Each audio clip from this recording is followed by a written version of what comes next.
We're going to move from U.S. miseries to European wonders. And it's all good. Breaking news update. It appears I'm already been invalidated. It looks like the White House is moving towards accepting the 6-week deal. We can all contemplate whether that fixes anything or not. I think not, but that's okay.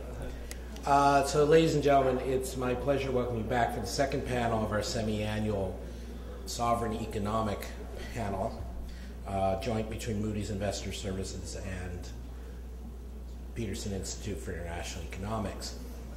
We're going to be focusing on structural improvement and debt sustainability in the euro area. As I mentioned earlier, Dietmar Hornung for Moody's has done a very interesting and I think tightly argued new study suggesting that people are not fully appreciating structural reform in Europe. Dietmar is based in Frankfurt and oversees a lot of the sovereign risk economics for the euro area from there for Moody's. That will be followed by our non-resident senior fellow, Jeromin Zettelmeyer, who has done some very interesting recent work on debt restructuring in Europe and will have his own views on how this goes. But first, Dietmar.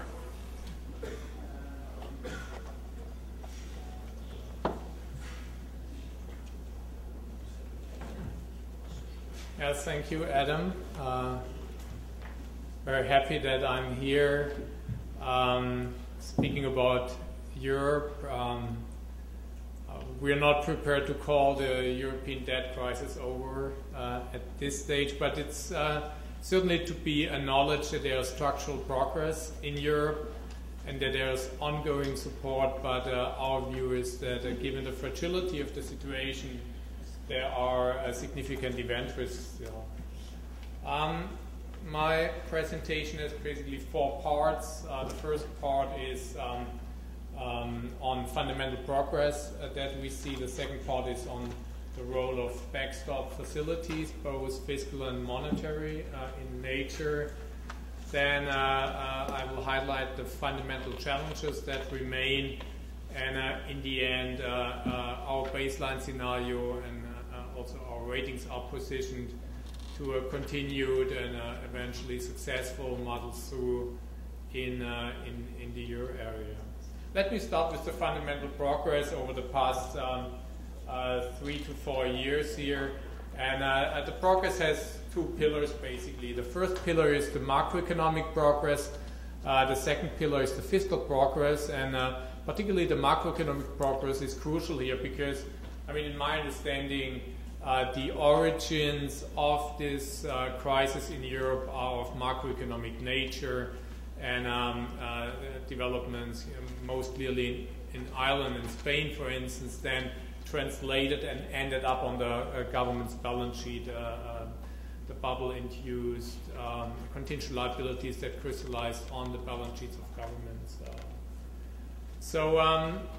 And in that regard, current account balances have corrected. That's the left chart here, where you can see that, particularly the crisis countries, Greece, Portugal, Ireland, and Spain, to a less extent Italy, have very significantly adjusted their deficits here at the order of, in the double-digit territory, which is very impressive.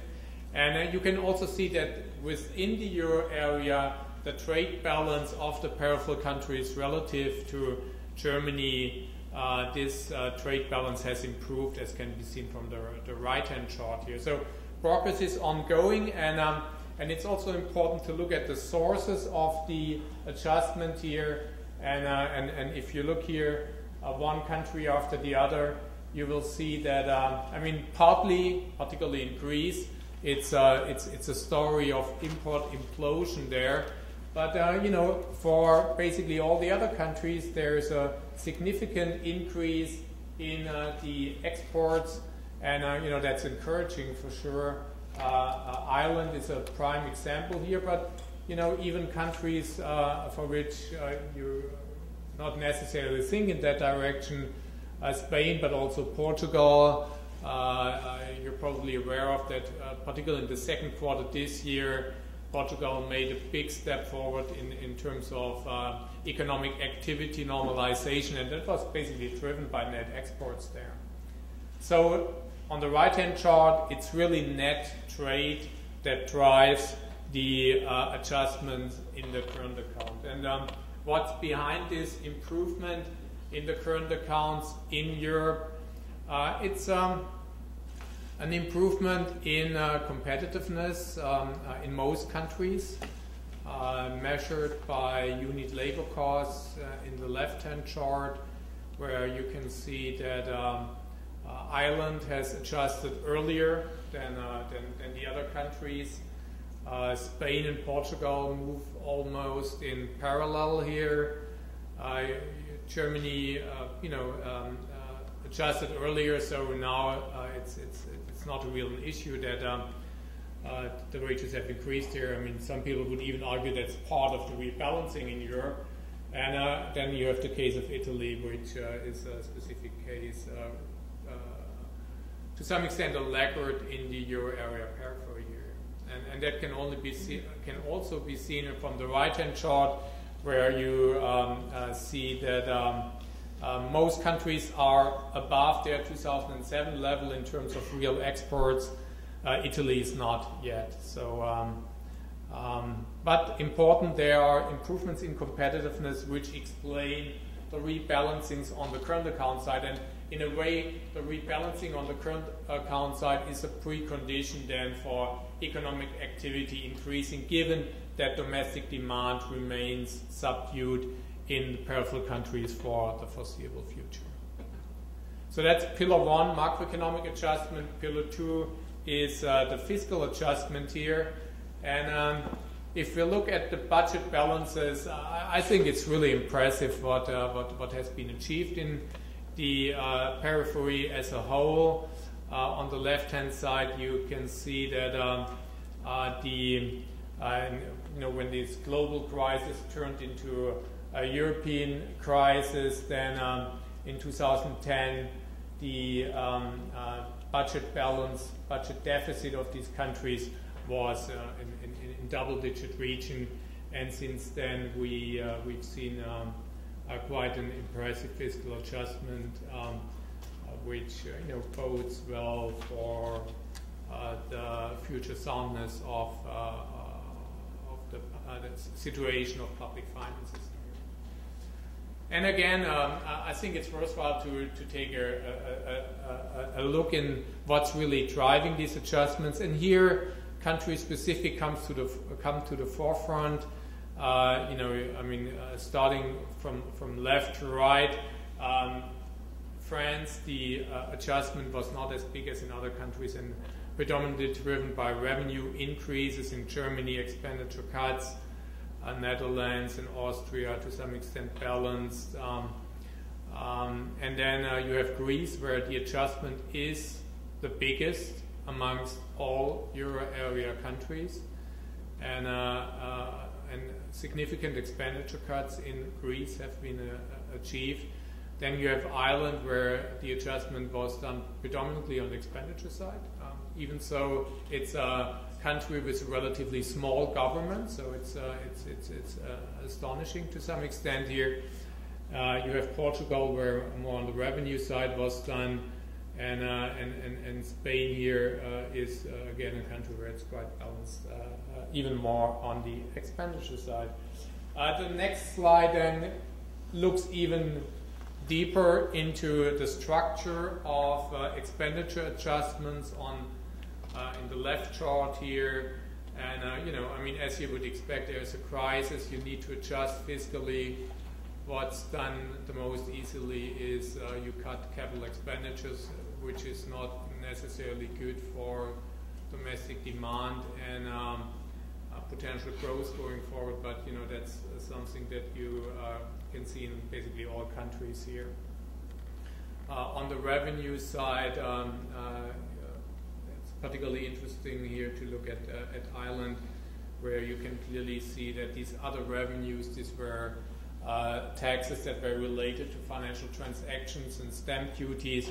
So here the implosion of the bubble in the real estate sector and the financial sector led to a significant problem. So, I mean, when you look at Ireland, it's not only that contingent liabilities from the banking system crystallized, it's also that the tax structure and the tax system needed a complete overhaul after the implosion of real estate and financial services.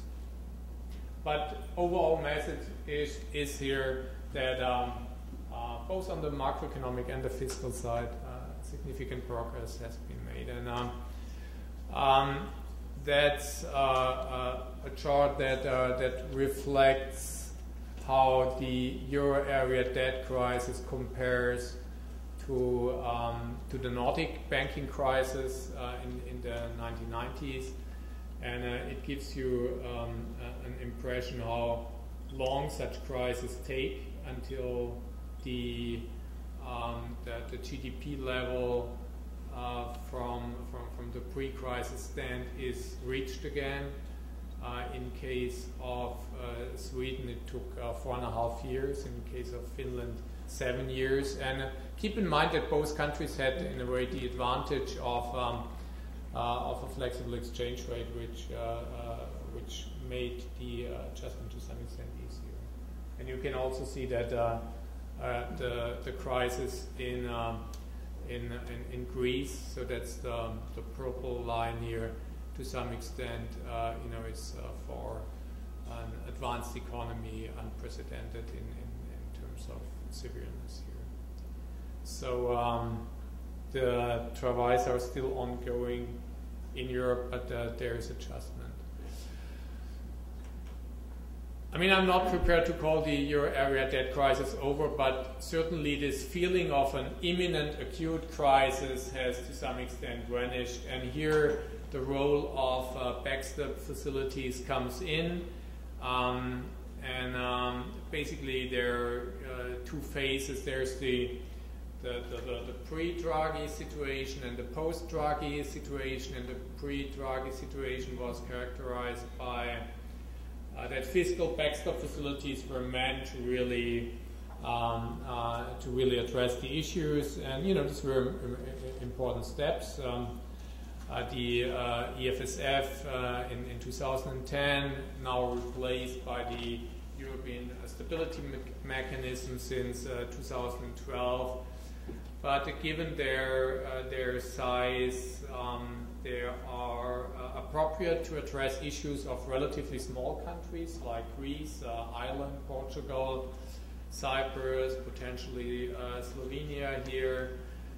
They also play a role in addressing specific issues of large countries like in Spain with the bank recap package there, but they're clearly inappropriate in our view to address the issues of large sovereigns if they face liquidity issues. I mean, the two big countries here that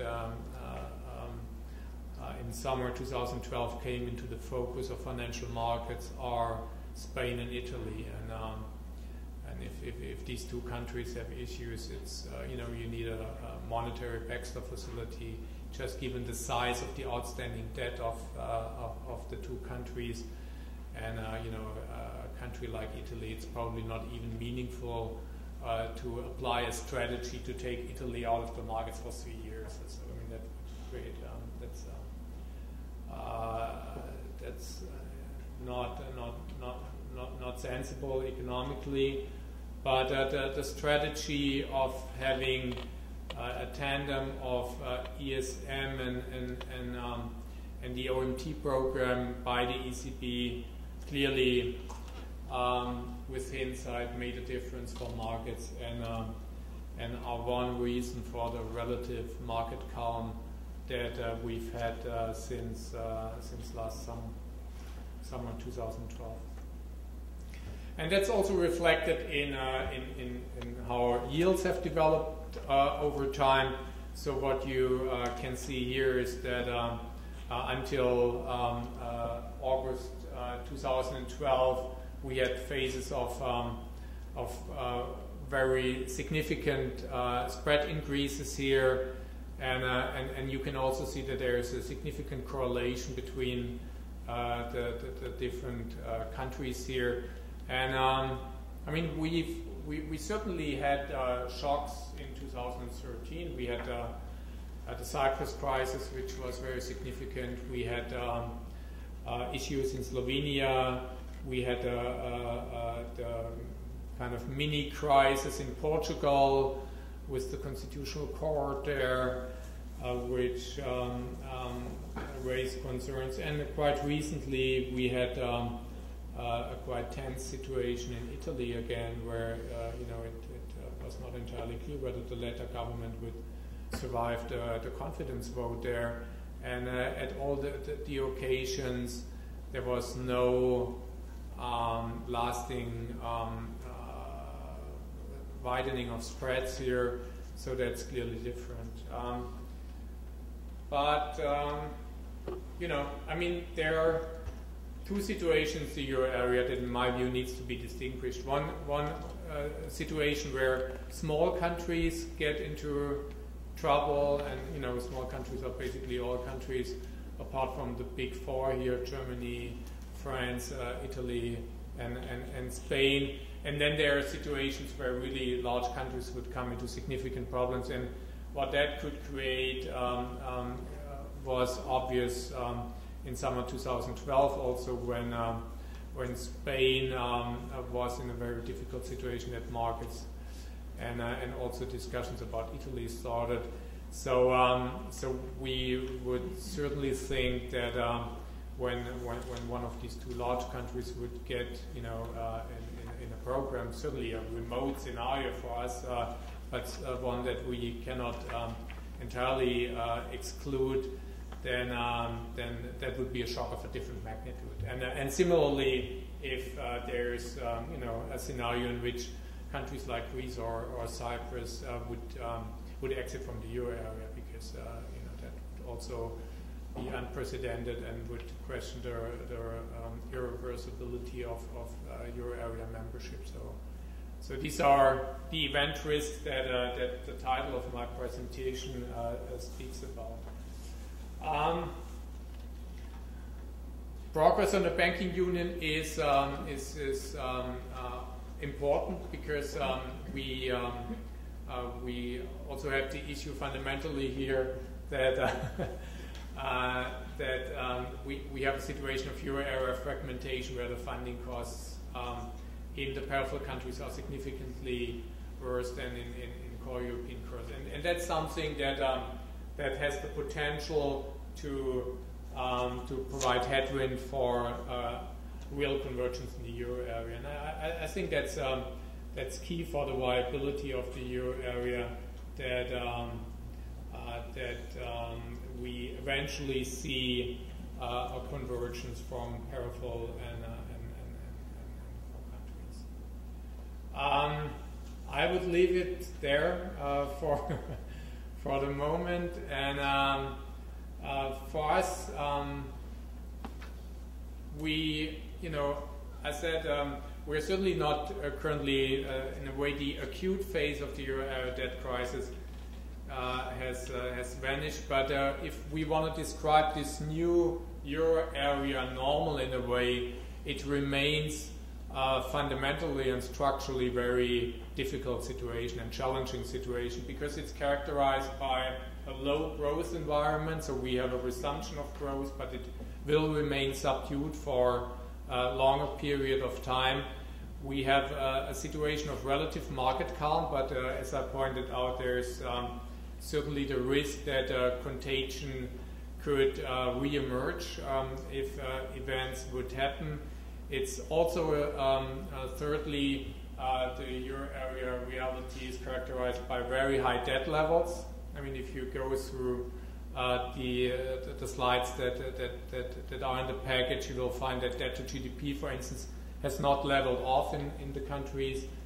And then finally, the new normal in the euro area is still characterized in many countries by fragile banking systems. and that's something that also has the potential for crystallization of contingent liabilities, plus provides headwind for economic activity. So that's the new environment in Europe as we see it.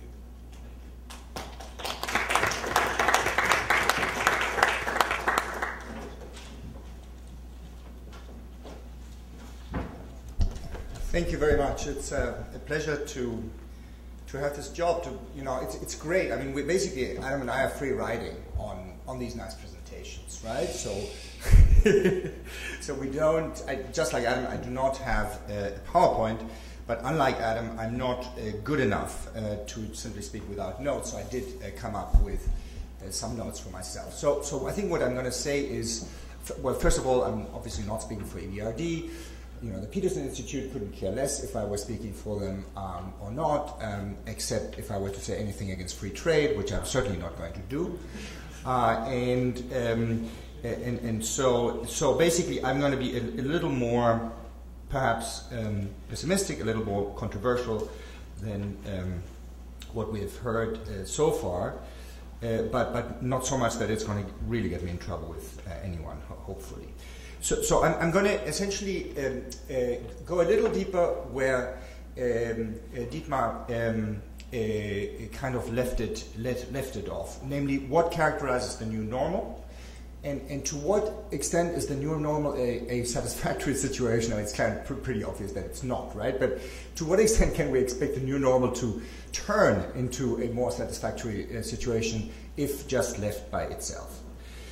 So, just quickly to recap, we have seen this stabilization. That was what the presentation was mostly about. Just to run through the main points again, there's been a lot of fiscal adjustment. Periphery spreads have come down. They've approximately halved since mid-2012, which is good. They are also more stable now in response to these, not so negligible shocks. I mean, many of us were pretty scared about Cyprus, for example, and nothing much happened. So that's good. The current account deficits have mostly disappeared. We are now in surpluses in Italy, Portugal, and Spain. Furthermore, good news is also that, except for the case of Italy, these recoveries in the country current accounts have been mostly export-driven. Unit labor costs are down in all periphery countries again, except Italy. This is, by the way, very nicely elaborated in Dietmar's note that you did not really expound on here, but I would encourage you to read it. It's very short, and it gives you exactly what you need to know. And then, of course, we have had an incipient recovery. The PMIs have turned expansionary for the first time since a very long time, and we have had modestly a positive quarter-on-quarter growth. And according to the WEO, all European countries, all Euro area countries except for Cyprus and Slovenia are expected to return to growth next year. So that's sort of the good news. Now, what is the bad news? So the bad news is, in my view, that if you like this, there is a new post-stabilization steady state, which reflects a new normal in the sense that it is the result of an extremely successful response, an extreme success to very large, very unorthodox policy instruments like the OMT that have been effective at breaking with the panic. And so, after these instruments have been played so far, there isn't a whole lot of powder left. And yet, that new steady state that we are left with is not a terribly satisfactory state of affairs. And so let me just run down this a little bit. So, first, periphery spreads are still very high. They're about 300 basis points compared to, and CDS spreads compared to about 100 basis points for the core. Sovereign yields are about 300 basis points over Bund. Still, the financial fragmentation phenomenon has not been reversed. There's a lot of concentration of sovereign debt on domestic balance sheets. There are much higher SME lending rates in the periphery. This is clearly correlated with bank CDS spreads, so there's a direct link from the sovereign to bank funding conditions to SME lending conditions. The share of SMEs complaining about access to finance is much higher in the periphery than in countries like Germany. You know, there is a sense, even though we don't quite know, subject to the asset quality review of the ECB, that banking problems are concentrated in the periphery countries. We certainly can see, just from the basic statistics, that banks with core Tier 1 ratios that are close to the regulatory minimum are concentrated in countries like Spain and Italy. Reductions in household debt to GDP have been very modest so far, with the exception of Ireland. So household debt remains high. There have been further increases in corporate debt to GDP ratios in most euro area countries, so that thing hasn't even started to come down. Sovereign debt levels continue to be very high. Unemployment is in excess of 15% in Greece, Spain, and Portugal. Youth unemployment is stratospheric in these countries, and even the euro area average is in the order of 25%. And the so-called recovery in 2014 is going to be growth in the area of 0 to 1%. And even over the medium term, the WEO projects growth rates in Europe in the order of 1 to 2%. And so if you were to, in some sense, extend those nice lines that you had in your benchmarking chart, I think what would come out roughly is that this crisis is going to take about twice as long, at least, to unwind as the Scandinavian crisis that you mentioned.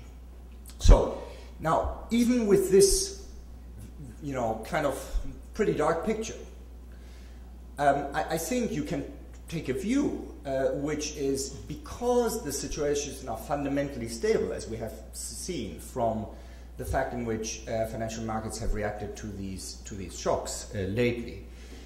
You know, we need to be patient, but we will eventually get there. So I think there is a predominant view in Europe right now that we are at a point which maybe doesn't quite meet what Mark Carney would call sort of takeoff speed for Europe. I mean, it's sort of, you know, Europe looks a little bit like the Concorde that crashed in Paris, in the sense that, you know, it did take off, but then we don't quite know yet whether it's going to go up or down. So we haven't quite reached that takeoff speed.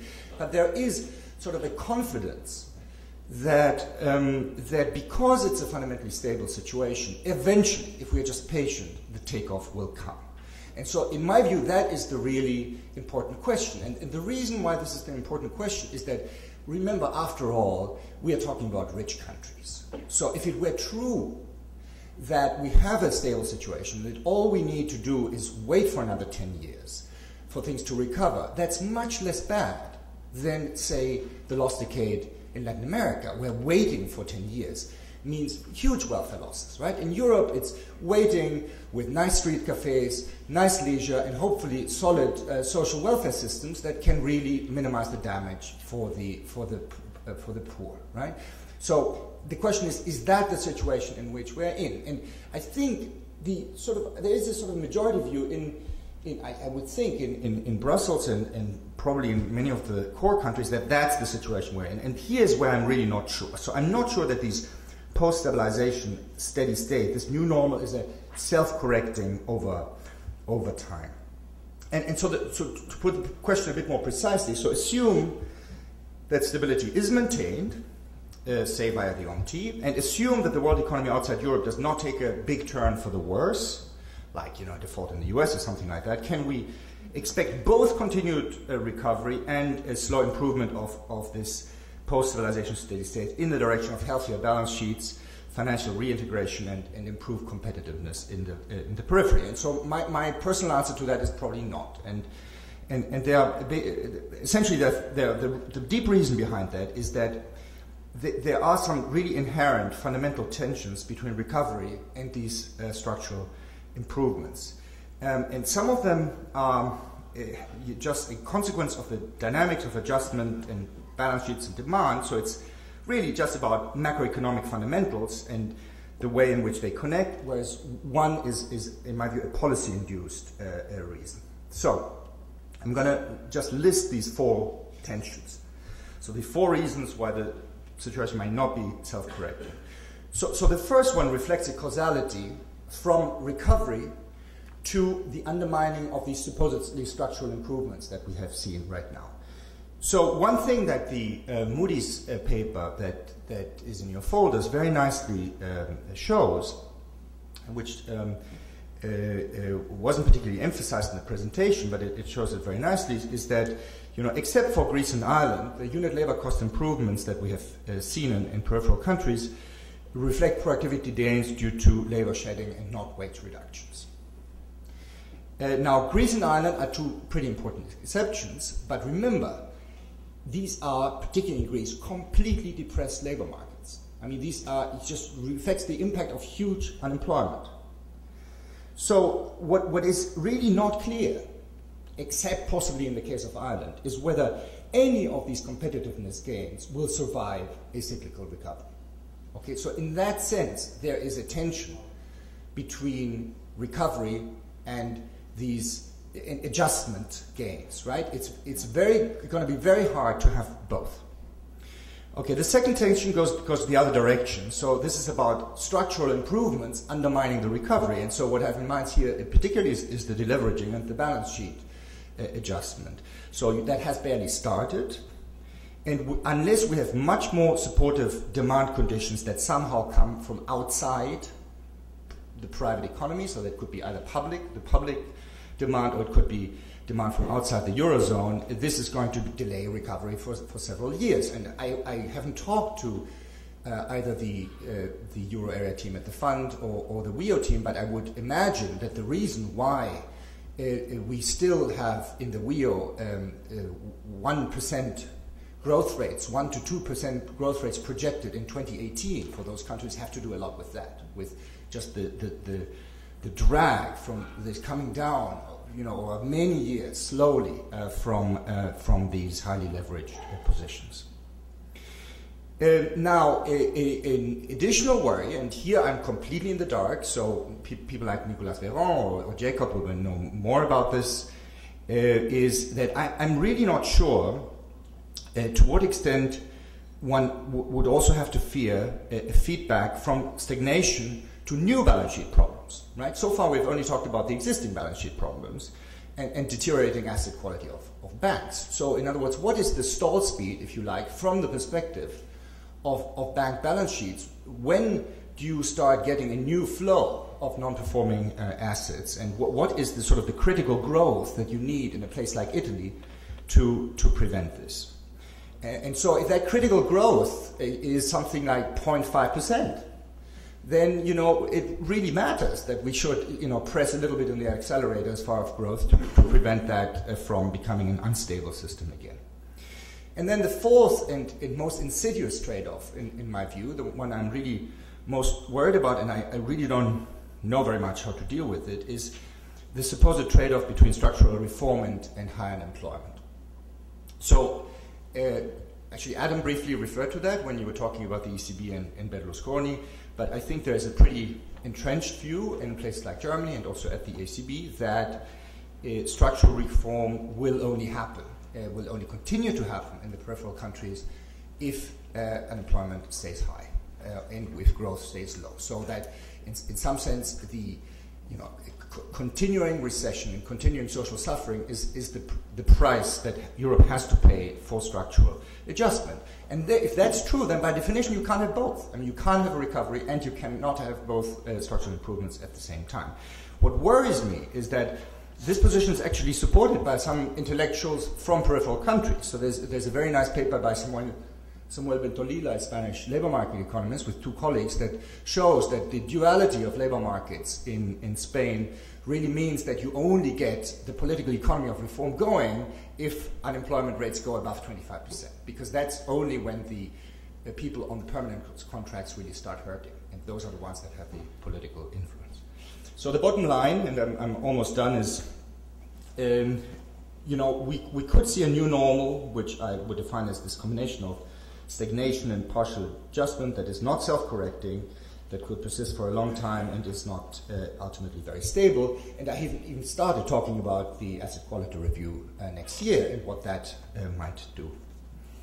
Okay, so very briefly, so what's my recipe? What would it take to combine cyclical recovery and durable structural adjustment? Well, of course, all the good things that the IMF is calling for, and so you know, roughly the answer here is we need more structural reform in the periphery, we need steady and sufficient progress towards better Euro area institutions, particularly the banking union, particularly the single resolution mechanism, and we need more accommodative monetary policy, right? Because clearly there's a problem of lack of demand in Europe as a whole, and that's how one has to go about it. Now, this is all good, and I agree that this is all necessary, but it's still not, in my view, a terribly satisfying answer, because it ignores some of these trade-offs that I've tried to point out, particularly the trade-off between recovery and structural reform. And so then, I'm thinking that perhaps we need some additional instruments for the short run, and the idea here is that they would have to be targeted specifically to dealing with this trade-off between adjustment and recovery and structural reform and recovery. And so what could that be? So on the one hand, I think there's, from a geeky economist point of view, there's just a pretty obvious case for fiscal instruments that are in some sense targeted to take account of these trade-offs and the differences in cyclical positions. So what we would need is a fiscal expansion at the center that would support the relative real exchange rate adjustment. So, rather than forcing peripheral countries to adjust by creating large unemployment, you can get the relative price adjustment to essentially differential inflation rates between the center and the periphery. The Fiscal Affairs Department of the fund had very clever ideas about fiscal revaluations in the core versus fiscal devaluations in the periphery. I wonder what has happened to that. I'm pretty sure that Germany doesn't want these things. I think it was tried for Portugal, at least at one end, but probably we would have to push much further down that road. And then the last point is, if it is really true that structural reforms aren't going to happen by themselves on a normal recovery path, then maybe the only way we can avoid a process of a 10-year stagnation as a price for structural reforms in the South is to supplant this sticks approach that are supposed to prod the South into structural reforms by a carrots approach. And so a version of that could be something like the German Council of Economic Advisors idea of a debt redemption pact that has a very clear, explicit structural component in it. So it's not just about essentially subsidizing debt issuance at the margin in return for keeping a particular fiscal path, but also in exchange for continuing structural reforms. Thank you.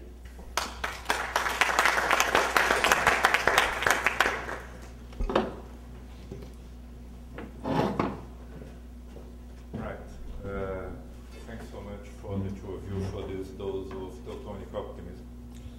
Now, we would like to complement the wonderful presentations of Dietmar and Jeromin with a round of questions. We have a rolling mic, so please.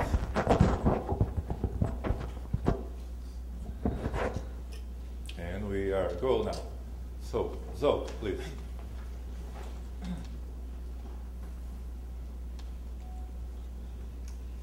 Yeah, thank you. This is a question to basically both of you, but perhaps even more to Jeromin. Adam introduced you as you made great work on debt restructuring and related issues.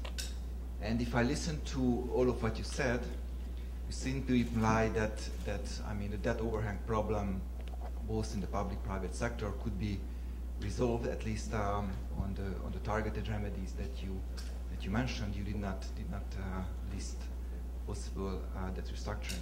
Now, my view is so my question is indeed to both of you is that basically how do you see that countries like Portugal or not to mention Greece but Portugal and perhaps Italy would be able to repay all public debt, or in Spain the private debt problem?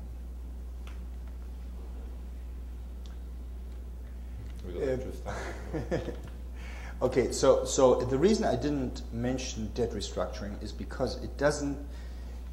It's not an easy topic to talk about.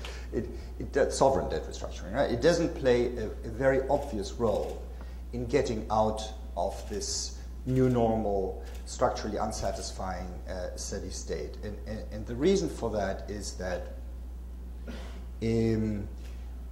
first of all, no country is quite in the situation of Greece, which was just blatantly obvious that they had to do PSI, and even though what is emerging as, if you like, the implicit European strategy towards these high debt cases is unsatisfactory, it's quite hard to come up with something better. So I will give you something better, right? But it's not hard to get there. So the implicit European strategy, I think, is to do what is being currently tried with Greece after the PSI, with countries like Portugal's, in a low-key way and with the biggest chance of success, which is to effectively generate NPV debt relief, official debt relief, by extending maturities and through very low interest. So there's a combination of, a hope that these countries will recover, fiscal adjustment, and then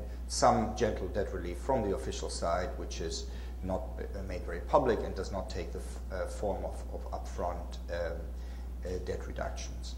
The reason why this is not very satisfactory is because it prolongs the debt overhang problem of these countries.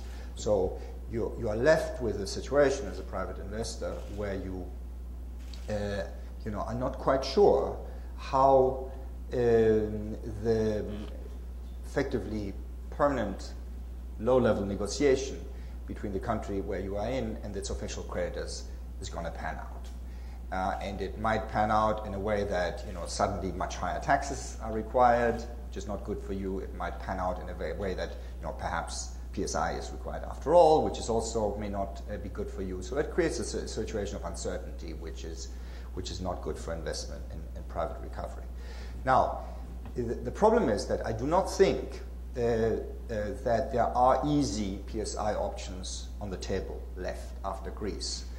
For two reasons, two fundamental reasons. The first is that we have had a further concentration of sovereign debt on the balance sheet as of domestic banks, as you know, and so the net debt relief that you would get for the country as a whole is not that large compared to the damage that you would impose on your own banks. Or to put it differently, you would need quite a lot of funds for recapitalization, which poses a new fiscal and financing problem, or you need some sort of much bigger national debt restructuring that just deals with bank balance sheets and sovereign balance sheets at the same time. And it's not entirely obvious to me that you could do this without hitting depositors, and we all don't want to go there. Okay, so that is the reason why that's not a very attractive scenario. So, what is my proposed solution? Very sorry to come back to it, but I do think that it would be better, rather than having effectively a strategy of ambiguity where nothing is exactly committed. Countries are left a little bit in the uncertainty of how much support will be granted at which time for which price. I think it would be better to replace this situation with much more clearly specified support in exchange for much more clearly specified fiscal and structural reform targets. And that's essentially what I call sort of my version of the European debt redemption pact. So we would be talking about effectively long-run adjustment programs that would be supported, in effect subsidized, at least on a flow basis, by guaranteeing new debt issuance. The reason why I think that this is sound is because it leaves the PSI option on the table in case things go bad, right? Because you're not guaranteeing the entire outstanding stock of debt, you're only guaranteeing new issuance. And at some point, you stop with the guarantee once you have reduced debts to 60%, the non-guaranteed portion.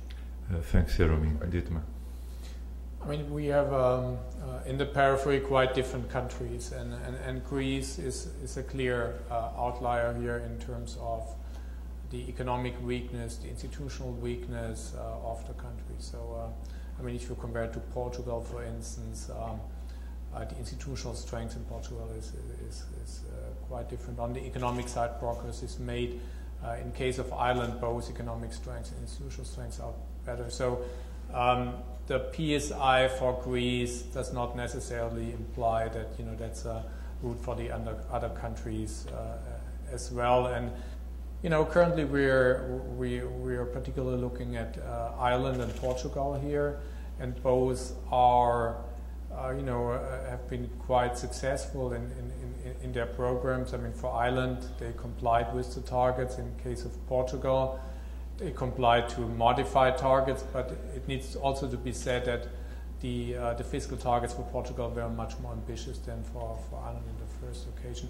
So both countries have a vision now to exit their current programs, and in case of Ireland, we certainly have a constructive view. That's a plausible option. So in that context, obviously, PSI is, in my view, completely off the table.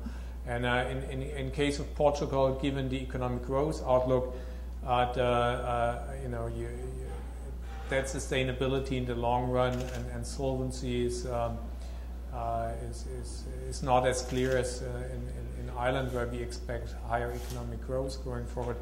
But again, as Joachim also mentioned here, the incentives are not there, because first of all, the debt that's held by the private sector is not as large as it was. On top of that, it's held by domestic banks, and when your strategy is here for re-access of markets, then you will just destroy the markets for quite some time. We just published this week in our sovereign default series a study on the experience of countries that defaulted and their ability to re-access markets, and we found that it takes a prolonged period of time, 4 to 6 years here, until a sovereign can start thinking about re-accessing the market. So it's not really an option here. So I think in Europe we are in this continued muddle through, and part of the muddle through are maturity extensions that lower the burden of the existing debt for the countries, and that's in a way a path that goes hand in hand with this elevated event risk here. And to some extent, it's also probably necessary to have this pressure on the governments to improve their fundamental credit profiles in terms of economic strength and institutional strength. So, in a way, that's the setup in Europe, which is clearly not ideal from a creditworthiness perspective, because this relative or elevated event risk is quite unusual for countries that some of them or most of them are investment grade rated. But that's the constellation as we see it in the euro area. We have a question there with Richard.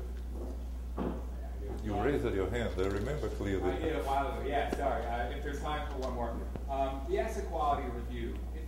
If it does reveal large holes in balance sheets, the backup facility question, what difference does it make if it comes from national funds, ESM, or bail-in, and how would you handicap those sources or other sources? The way it's envisaged now is certainly not ideal in terms of breaking the link between sovereigns and banks. Anyway, that's probably not possible anyway, but there is still a strong link here, and the intention from policymakers in Europe is first bail-in, then national governments, and then the ESM cavalry at the end comes, but at that point a lot of damage potentially has been done on domestic markets. I would imagine here that again there would be a difference of treatment between small and large countries. So small countries, really have to comply with the intentions here. I mean, you already mentioned Italy in that context. I mean, obviously here we have a sovereign given the very low potential growth there, where the fiscal space is probably close to zero at 130%.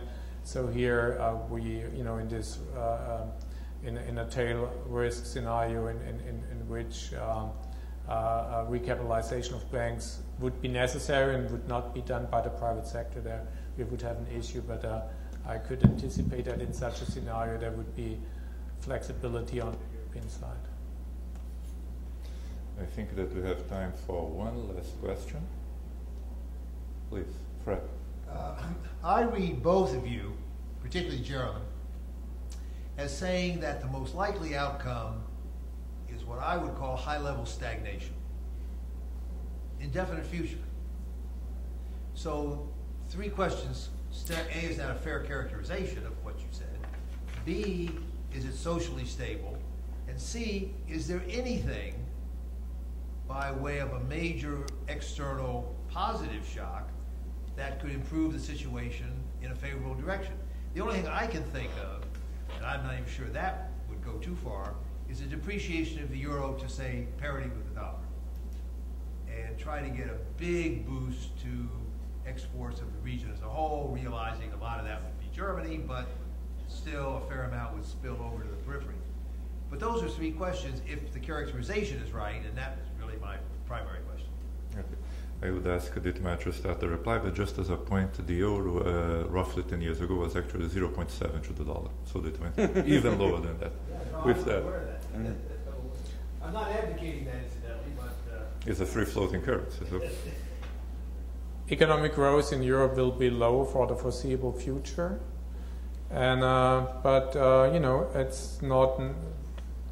I mean, it had been low pre-crisis if we abstract from these bubble economies and in the periphery, and Italy is used to low growth. So, I mean, it's at least from a creditworthiness point of view, it's not necessarily an issue. But I fully agree that a low growth environment is prone to shocks, because low growth means that there's pressure on government balance sheets through fiscal performance. Then we have the issue of asset quality in banks also affected, and then we have thirdly the issue of social cohesion, or the lack of social cohesion. I mean, when we talk here of unemployment rates of 25%, youth unemployment 50%, that's maybe stable, but maybe not stable. So if there is a political event that that could create issues, so that's why we talk about this elevated susceptibility to event risk in the euro area for the foreseeable future. Yeah, so I agree with the characterization. I think there are two things.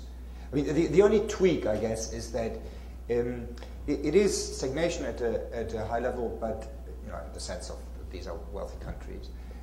But it is actually a stagnation that is, I don't think, inherently stable, right? It requires quite a lot of fine-tuning, quite a lot of sort of manual steering to keep them there. And so there is, particularly with this idea that you do not want to, in some sense, deliberately reflate too much, because if you do, you would be cutting short the structural reform process in the periphery, right? So that requires really keeping this plane at stall speed, right, to make this process happen. And that's not a very comforting in terms of potential volatility and instability and crisis risk. That's not a very comforting idea. So one thing that could take us out of this is a large external positive shock, but then we would be, presumably losing that incentive for structural reform, and so that's not an entirely satisfactory state. So I think that if you want to have both recovery and continued reform, you really are putting a much bigger onus on policymakers of being creative than we have seen so far. And I don't think they will do that necessarily on their own. And I sometimes think that maybe if things got a little worse, they would get more creative, and maybe it would be for the better. Okay. We have already exceeded our time slot by a full quarter. I would like to ask all of you to give a round of applause to our speakers for their performance. On behalf of Moody's Investor Services and of the Peterson Institute, I thank all of you for attending this event. This is part of an ongoing series of joint activities. The next iteration of this enhanced relationship will actually happen in Hong Kong, where we are going to have another event on 6th of November of this year. For those of you that love international travel, we look forward to have all of you there too. Thanks so much for that.